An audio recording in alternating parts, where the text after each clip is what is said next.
Here's a story from the Post-Millennial. I wish I was more educated. Anti-Israel activists at NYU Gaza camp admit they don't know why they are protesting.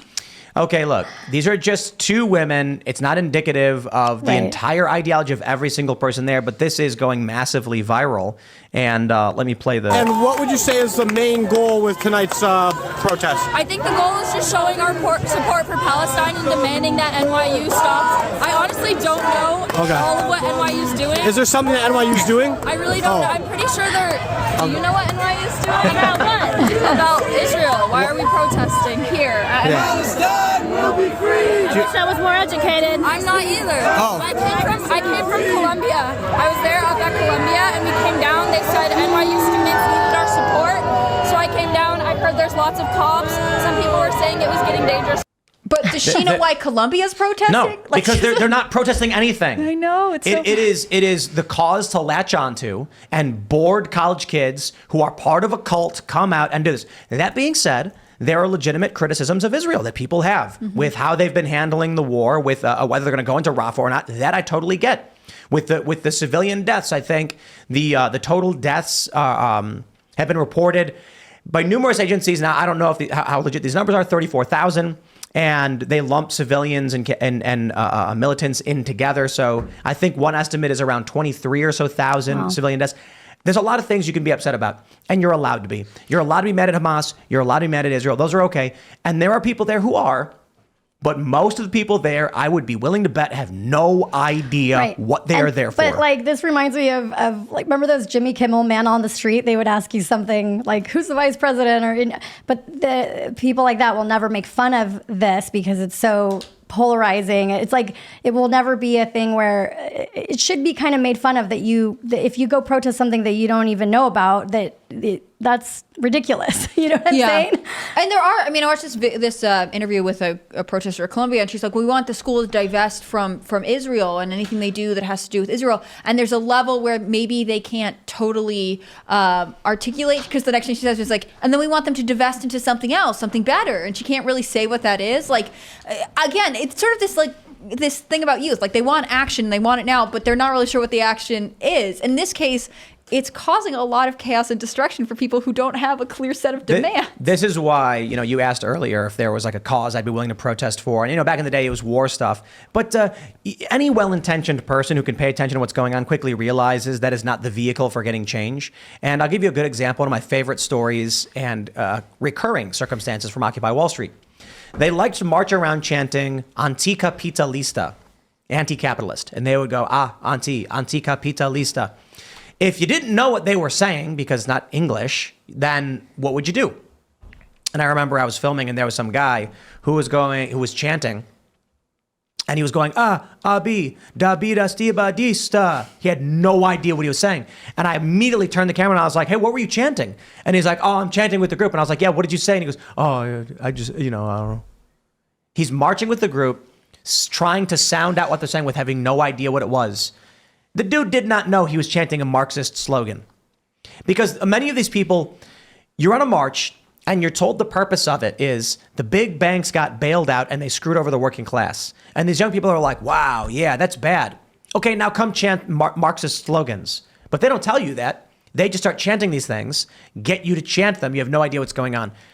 Once again, you can see it's the same old, same old. Do you think it has anything maybe to do with, too, like the time that we live in, that everybody's so hyper online, people are so disconnected from like a community of feeling like they belong, and so maybe these like protests is like, I get to like be around people and interact and like a sense of community, maybe? I don't know. It's something to do. People always, people are always going to want a sense of community. That's just part of who we are. And what we're seeing here and what you saw at Occupy, it's actually pretty normal historically. We look at the American Revolution or even something like the Russian Revolution, and you see those and you think, I guess in Russia, everyone who was revolting just wanted communism, and in the American colonies, everyone revolting just wanted a constitutional democracy.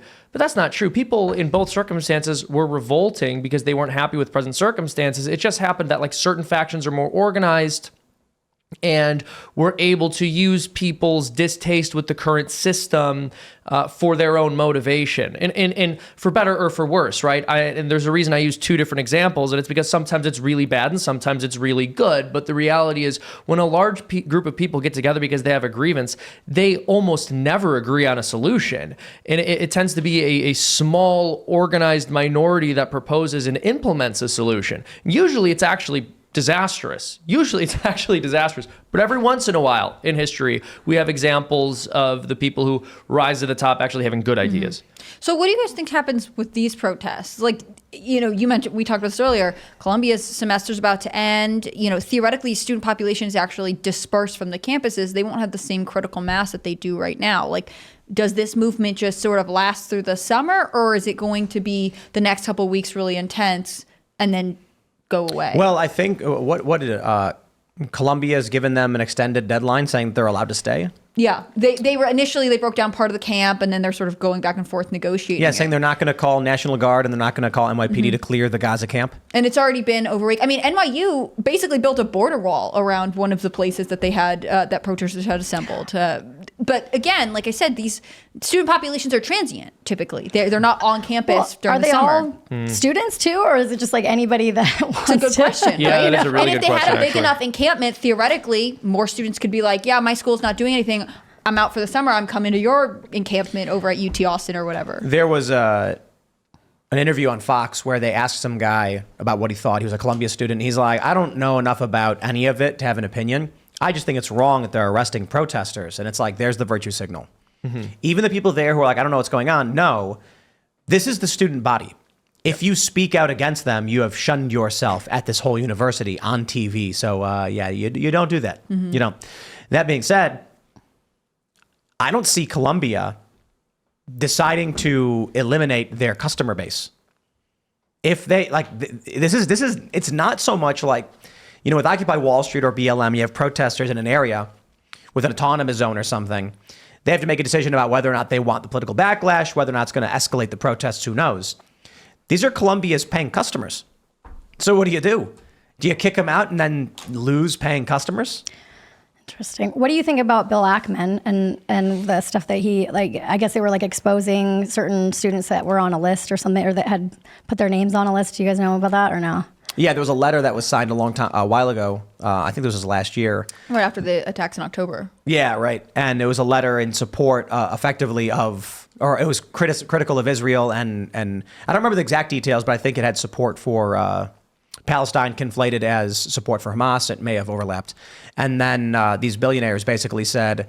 They outed them, right? Or they outed the people that signed it? Oh. No, the people who signed it publicly signed it. Oh, okay. They said, we're now no longer going to hire any of you. That's right. And then That's they all right. panicked and started apologizing, saying we didn't realize what we signed. I guess it comes down to what is the accountability for the people that are doing this. If there's no accountability, or if they're actually doing something bad, then nothing will happen. Then nothing will happen. Or if people actually went BLM, they were burning things down and all that kind of stuff, and there was still no accountability for that. What do we do about this? Do we first of all, it's Columbia, so I'm kind of like, Columbia can do what Columbia wants. If people who go to the school are being discriminated against, and it's overt discrimination, then I think we've got a civil rights violation. And then that actually becomes a matter which the public gets involved in. Right. But if Columbia has private grounds where you can pay to go to Columbia, and then they decide to do what they want, I will just laugh. I have no sympathy for the people who fomented this. You've got that one professor, that Jewish professor, and I'm just like, look, man, y'all are part of these institutions that have pushed this ideology while we've been screaming, stop pushing this ideology. And now they're like, oh no, I've caught fire with the thing I've been creating. Okay, sorry, I guess. Good luck. Yeah, it's again, I think these institutions are really seeing the fruits of their labor, so to speak, right? They specifically wanted and encouraged left-wing, progressive, even at times radical ideology in faculty, students, and staff. And at a certain point, they are now facing the product of their own making. I think one of the things that I'm curious about. And again, for me, it's really interesting that all the semesters are coming to an end, and what will this turn into?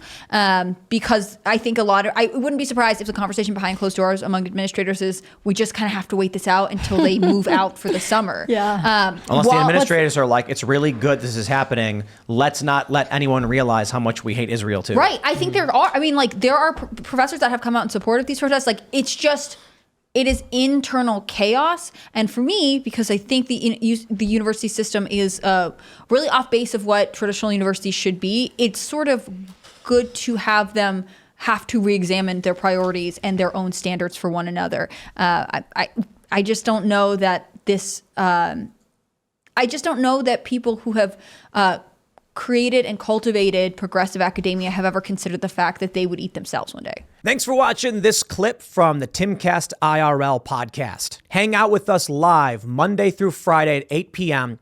and become a member over at timcast.com for uncensored, members-only shows exclusive.